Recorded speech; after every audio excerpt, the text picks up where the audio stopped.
20 जनवरी 2019 police को किशन शर्मा का phone number भी मिल गया था। वह कहीं फरार न हो जाए इसलिए पुलिस ने बड़े रेलवे स्टेशनों पर व बस अड्डों, हवाई अड्डे पर भी पुलिस टीमें भेज दी। इसके अलावा सीनियर पुलिस इंस्पेक्टर घनश्याम अड्डावा ने किशन शर्मा का मोबाइल नंबर मिलाया। उसका नंबर मिल गया। उन्होंने अपनी पहचान छिपाते हुए किसी बहाने उसे एक जगह मिलने के लिए बुलाया।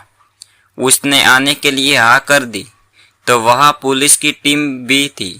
किशन वहाँ आया तो तुरंत उसको दबोच लिया।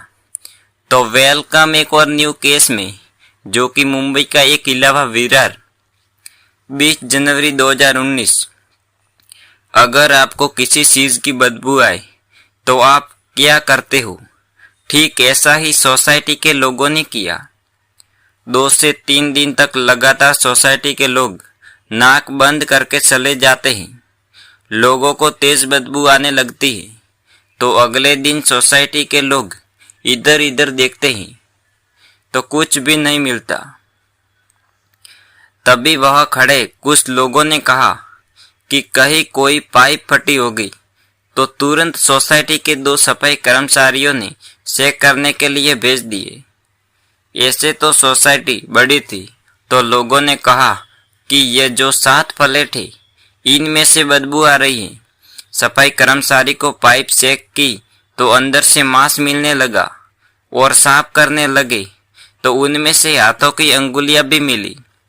तभी सोसाइटी के लोग इकट्ठा हो गए और इस सूचना को पालघर के एसपी गौरव सिंह और डीआईपीएसपी जयत बज्जलेवे के अलावा अपने थाने के सीनियर इंस्पेक्टर घनश्याम आडाव को दे दी। पुलिस के अलावा और एक टीम वहां पर पहुंची, जो कि क्राइम की पूरी टीम से मिलकर सारे टुकड़े अपने कब्जे में कर लिए और अब मर्डर किया। लेकिन किसने किया यह किसी को कुछ समझ नहीं आया। मुंबई की बहादुर पुलिस टीम ने आइडिया लगाया कि जिस सीविंग पाइप से लाश के टुकड़े मिले वह सोसाइटी के 7 फ्लैटों का ही है।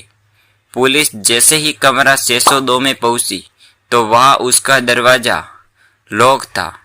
पुलिस ने दरवाजा तोड़ा तो अंदर कई हड्डियां मिली। पुलिस ने सारी हड्डियां अपने कब्जे कर ली और सोसाइटी के लोगों ने बताया कि यह फ्लैट किशन शर्मा को कुछ दिनों पहले ही किराए पर दिया था। तभी पुलिस को किशन शर्मा के फोन नंबर मिल गए। आपके मन में एक सवाल खड़ा हो रहा होगा कि किशन शर्मा के नंबर पुलिस को किसने दिया? तो फ्लैट के जो मालिक थे उन्होंने नंबर पुलिस को दिए थे। अब टॉपिक पर आते हैं। पुलिस ने किशन को फोन लगाया तो फोन लग गया और पुलिस किशन को एक जगह पर मिलने बुलाया तो वह मान गया। जैसे ही वो आया पुलिस ने उसे पकड़ लिया। पुलिस ने मृतक के शरीर के अन्य हिस्सों के बारे में पूछा तो किशन ने बताया कि उसने गणेश की लाश करीब 500 टुकड़े किए थे। कुछ टुकड़े टॉयलेट के फ्लश कर दिए और कुछ टुकड़े ट्रेन के सफर के दौरान फेंक दिए। किशन के अनुसार उसने सिर तथा हड्डियां बाइंदर की खाड़ी में फेंकी थी। गणेश विट्ठल किशन शर्मा का घनिष्ठ दोस्त था। आखिर ऐसा क्या हुआ कि दोनों के बीच दुश्मनी हो गई? दुश्मनी भी ऐसी कि किशन शर्मा ने उसकी हत्या कर लाश का कीमा बना डाला। इस बारे में पुलिस ने किशन शर्मा से पूछताछ की तो इस हत्याकांड की दिल दहला देने वाली कहानी सामने आई। किशन शर्मा मुंबई के सांता क्रूज इलाके के कमरा नंबर 413 में अपनी पत्नी और 2 बच्चों के साथ रहता था। उसने मुंबई विश्वविद्यालय के मानव शरीर रचना एवं क्रिया विज्ञान में सर्टिफिकेट कोर्स किया था, लेकिन अपने कोर्स के मुताबिक उसकी वही नौकरी नहीं लगी तो वह शेयर मार्केट में काम करने लगा। करीब 8 महीने पहले उसकी मुलाकात थाने जिले के मीरा रोड की आविष्कार सोसाइटी में रहने वाले गणेश विट्ठल कोला टक्कर से हुई, जो बाद में गहरी दोस्ती में बदल गई। गणेश की अपनी छोटी सी प्रिंटिंग प्रेस थी। एक दिन गणेश की किशन शर्मा ने कहा अगर वह प्रिंट प्रेस का काम 1 लाख रुपया लगा दे तो पार्टनरशिप और उसने 1 लाख रुपए अपने दोस्त गणेश को दे दिए। इसके बाद दोनों दोस्त मिलकर धंधा करने लगे। किशन मार्केट का काम देखता था। कुछ दिनों तक तो दोनों की साझेदारी ईमानदारी से चलती रही, पर जल्द ही गणेश के मन में लालच आ गया।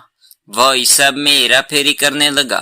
किशन को इस बात का अभ्यास हुआ तो उसने साझेदारी में काम करने का मना कर दिया। अपने 1 लाख रुपए वापस मांगे।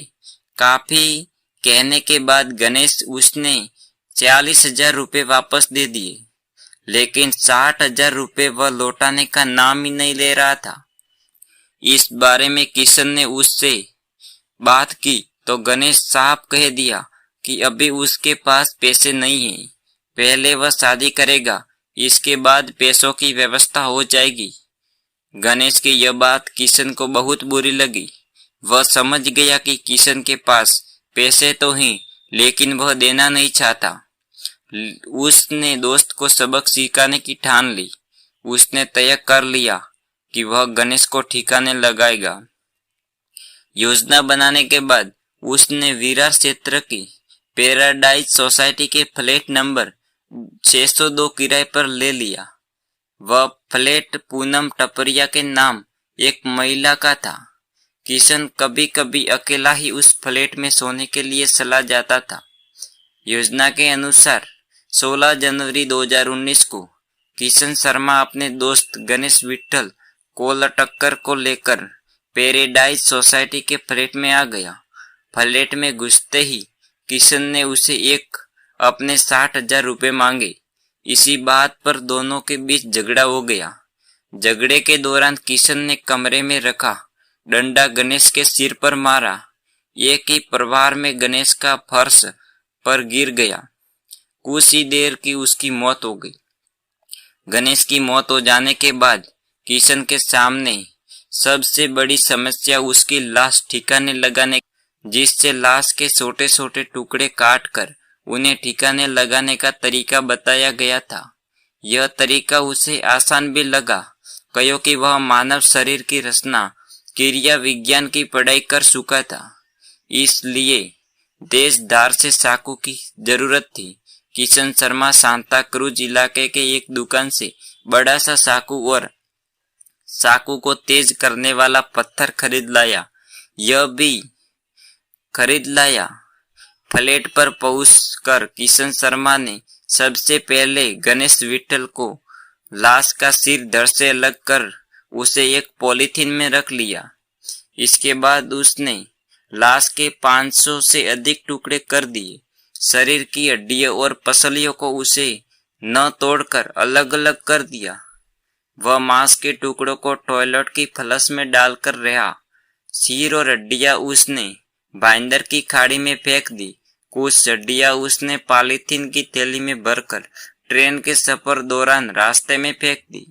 उसका फोन भी तोड़ दिया। उधर गणेश विट्ठल कई दिनों से घर नहीं पहुंचा, इसलिए उसकी बहन परेशान हो गई। उसने भाई को फोन करा तो बात की कोशिश की, लेकिन कोई बात नहीं हुई। फिर वह 20 जनवरी को मीरा रोड का नया नगर थाने पहुंची और पिछले 4 दिनों से लापता चल रहे भाई गणेश विट्ठल की गुमशुदगी दर्ज करा दी। पुलिस ने किशन शर्मा से पूछताछ के बाद गणेश विट्ठल का सिर बरामद करने की कोशिश की, लेकिन वह नहीं मिला।